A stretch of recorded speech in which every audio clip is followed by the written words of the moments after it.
আমাকে রেপ করে মেরে ফেলা হবে, মব সৃষ্টি করা হবে, আমাকে যেখানেই পাবে রাস্তায় কুপিয়ে মেরে ফেলা হবে, এই জাতীয় থ্রেটগুলো আমি পাচ্ছি।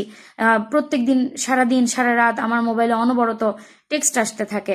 যারা আমার সঙ্গে কথা বলতে এসেছিলেন তারা নিজেরাও খেয়াল করেছেন, টেক্সটের নোটিফিকেশনে আমি আসলে অতিষ্ঠ হয়ে গেলাম। আমি আমার জীবনের উপর একটা থ্রেটে আছি। কিন্তু ইদানিং আমি যেটা খেয়াল করলাম, আজকে কিছুক্ষণ আগেও আমি ব্যাপারটা খেয়াল করেছি, আমাকে এখন মানে আমার কাগজপত্র ভুয়া, আমি একজন ভুয়া ডাক্তার, আমার বিএমডিসি লাইসেন্স নেই, আমার ট্রেনিং সার্টিফিকেট ভুয়া, আমার এমবিবিএস পাশের কোনো ডকুমেন্ট নেই, আমি নাকি ময়মনসিংহে দালাল হাত করে তারপরে প্র্যাকটিস করি, প্রভাবশালী হাত করে প্র্যাকটিস করি, এই ধরনের কথাবার্তা আমার ব্যাপারে বলা হচ্ছে।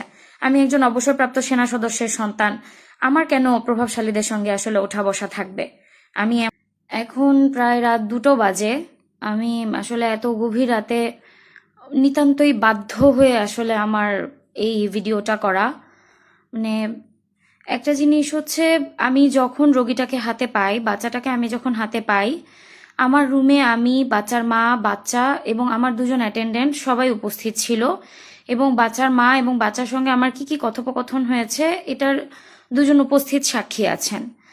এই কথাবার্তাগুলোর আলোকেই বাচ্চার মা এবং বাচ্চার কাছ থেকে আমি যা শুনেছি, আমি ফিজিশিয়ান, আমি যা দেখেছি, এটার উপর ভিত্তি করেই আমি বেসিক্যালি আমার কাছে, আমি নিজে একটা মেয়ে সন্তানের মা, আমার কাছে মনে হয়েছে যে আজকে আরেকজনের মেয়ের সাপোর্টে যদি আমি থাকি, তাহলে আমার নিজের মেয়ের, আল্লাহ না করুক, কোনো ঝামেলা হলে ভবিষ্যতে আমি ওটার একটা ব্যাকআপ পাবো, আল্লাহর কাছ থেকে হয়তো আমি একটা উত্তম প্রতিদান পাবো। কিন্তু আমি এখন খেয়াল করে দেখছি আসলে এক শ্রেণীর মানুষ, তারা নিজেদেরকে আসলে মাওলানা দাবি করেন, তারা আল্লাহর প্রকৃত প্রিয় বান্দা, তারা নিজেদেরকে আসলে মানে এমন একটা ভাব নিচ্ছেন তারা, যে আমি ইন্টেনশনালি, ইচ্ছা করে তাদের পেছনে নিয়েছি।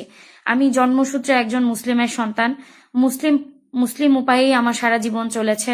আমি এখনো 5 ওয়াক্ত নামাজ পড়ি, আমি পবিত্র কোরআন পড়ার চেষ্টা করি, অর্থসহ তাফসীর পড়ার চেষ্টা করি, আমি হাদিস পড়ার চেষ্টা করি। একটা ব্যাপার হচ্ছে যে আমরা কেউই আসলে দোষ গুণের ঊর্ধ্বে নই। আমি আমার সামর্থ্যের মধ্য থেকে শুধু চেষ্টা করেছিলাম যে এই অসহায় ইয়াতিম মেয়েটার সাথে যে অনাচারটা হয়েছে, এই অনাচারটার যেন উপযুক্ত বিচার হয়। এখন এই অনাচারকারী যদি হুজুর হয়ে থাকেন তাহলে হুজুরের বিচার হবে, যদি অন্য কেউ হয়ে থাকে তাহলে তার বিচার হবে। আমি যা ভার্বালি শুনেছি আমি সেটার ওপরেই ভিডিওটা করেছি। কেন এই ব্যাপারটাকে পুরোপুরি তারা নিজেদের কাঁধে তুলে নিয়েছেন, নিজেদের মানে তারা ভাবছেন যে আমি ইন্টেনশনালি শুধু হুজুরদেরকেই বকাবকি করেছি। আমি বাচ্চার কাছে যা শুনেছি, বাচ্চার মায়ের কাছে যা শুনেছি, এখন অপরাধী হুজুর হলেও অপরাধীর একমাত্র পরিচয় সে অপরাধী।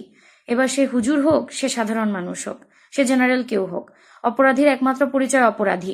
কিন্তু এটাকে কেন্দ্র করে আসলে আমার এগেনস্টে যে প্রোপাগান্ডাগুলো ছড়ানোর চেষ্টা করা হচ্ছে, আমার ভাবতে খুব খারাপ লাগছে। একজন চিকিৎসকের জন্য এটা খুব দুঃখজনক অভিজ্ঞতা যে আমার এখন মিডিয়া ট্রায়ালে আসলে নিজের লাইসেন্স নিয়ে কথা বলতে হবে, নিজের ট্রেনিং নিয়ে কথা বলতে হবে, নিজের পড়াশোনা নিয়ে কথাবার্তা বলতে হবে, আর তাছাড়া এগুলো নিয়ে আমার থ্রেট ফেস করতে হবে, আর উপরন্তু জীবনের থ্রেট তো আছেই।